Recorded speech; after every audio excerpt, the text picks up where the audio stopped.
Let's discuss the execution of portfolio decisions, monitoring and rebalancing. This is an important discussion. We will see what are the challenges and issues related with portfolio executions when it comes to when we have planned, develop a portfolio and we are going to implement it. What could be the possible issues we could have? The biggest issue is market microstructure. Micro, as we know, is in the smaller, in the individualized way, and macro is the bigger picture of this. Same way, we have to see the definition of market and order types, trade cost. We have to see and calculate the implementation shortfalls, and we have to analyze the trader and tactic types. These all are the areas which is when you are going to implement your portfolio is going to create a challenge for you. Let's discuss one by one about each area. We'll start our discussion with the market orders. Immediate execution at the best available market price will be a good strategy. If the order cannot be completed, filled in one trade, it is filed by another traders at the next best possible prices. Same way in terms of execution, certainty is a very important factor. So emphasis on the speed of execution. So news in the market can be materialized efficiently and smartly. Price uncertainties should be avoided by exact execution price, because the exact price is not being known as of before the implementations. Sometimes we can limit the order to trade at the limit price or better. If not filed or before the specific time or date, limit order expires. Then see the execution uncertainties in terms of disadvantages, that if they go unfiled, only only partially filed, so the execution will be in danger. In terms of price certainty, a limit order emphasizes the price of the executions.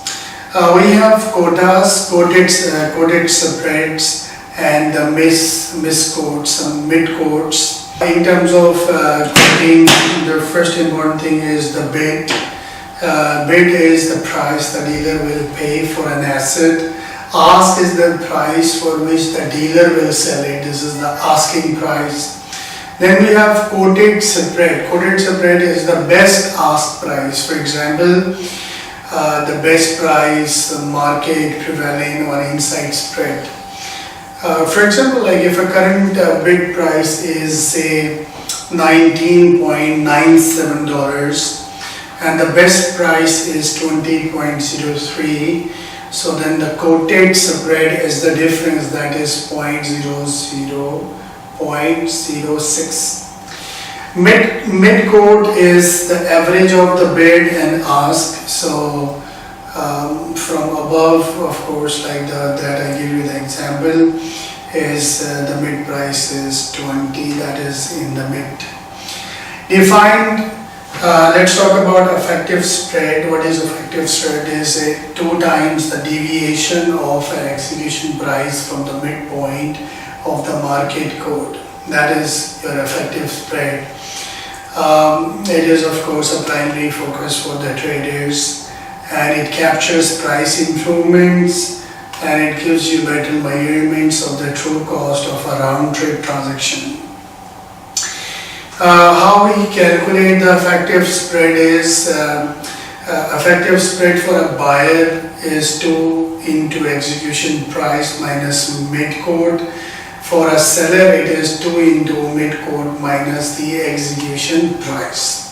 We can compare the both, and we can execute the price inside the market spread. In terms of security market structures, We have code-driven dealer markets, we have order-driven markets, these are four order-driven sub-markets we have.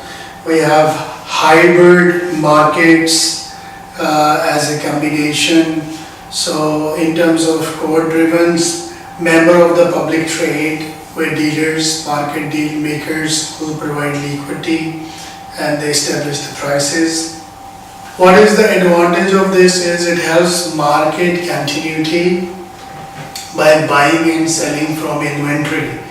Also it provides bridging liquidity and in naturally liquid bond market. This is one of the advantage. When we use order driven markets, investor can transact with each other without market makers. So they are more open to each other. Advantage is price can be discovered easily, mechanical rules match counterparties, public order determines the liquidities. So there may be no dealer willing to carry an inventory of a security. Liquidity may be poor in this case. When it comes to order-driven sub-markets, electronic crossing markets, networks in which we can buy and sell orders at a specific points in time. This is we called as POSIT system. Mostly institutional investors, that is the fourth market, trade filed anonymously. The trading cost and commissions are low, poor liquidity, unknown counterparties, identifications, and of course there is no previous market prices can be discovered. In terms of auction markets, we can order competes for execution to provide price discovery. It is a symptom of a continuous market, and we can pass the markets open of say for example Tokyo after a midday break, open and close of exchanges where orders are aggregated for a single execution price. In terms of automated auction markets, they are computer based and there are certain electronic rules set for it, electronic communication networks. The advantage is of course the anonymity, you need to know to disclose yourself. Price discovery is easy and increased liquidity in terms of narrow spreads. Brokered markets, we have brokerage markets or brokered markets. There are upstairs markets where transactions are executed through a surge brokerage mechanism away from the trading floors. What is the use of? They have a larger block to sell or illiquid. Anonymity is important. Relatively smaller or developing markets. Hyper markets can be a combination of the previous markets in this relation. The role of broker is really important. Brokers are paid commission to act as an agent for the traders. Brokers, they present order to the market, they find opposite side of the trade. They provide market intelligence to investors so investors can take effective decisions. They provide discretion and anonymity which helps them. They provide leverage, cash management and safekeeping services through which induce investor to rely on the brokers. Dealer has the adversarial role relationship with traders since they manage their own accounts. Dealer goal is sell or buy at the highest ask, lowest bid price to maximize bid-ask spread, the difference. Dealer provide information to traders, can experience adverse selection when they trade with traders who are more informed than, so it can be creating a bit challenging atmosphere between the dealers.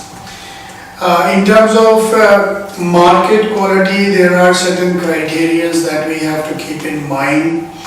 Starting with the security market should be judged on the basis of its liquidity, transparency and surety of completion.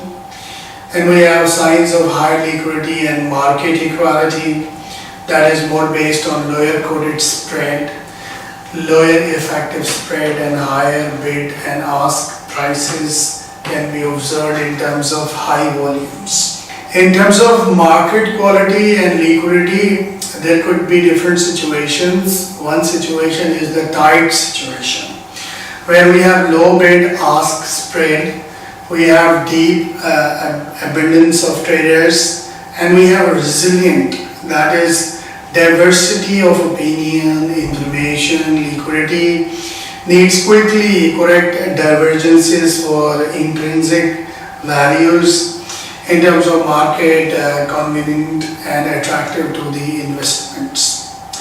We have to create the transparency. Participants can quickly and inexpensively view information on quotes and trades, and it should have low transparency, because low transparency generally leads to low integrity. So if you have a high level of transparency, information flow, people are taking effective decisions, it is creating a high integrity for the dealer and the brokers.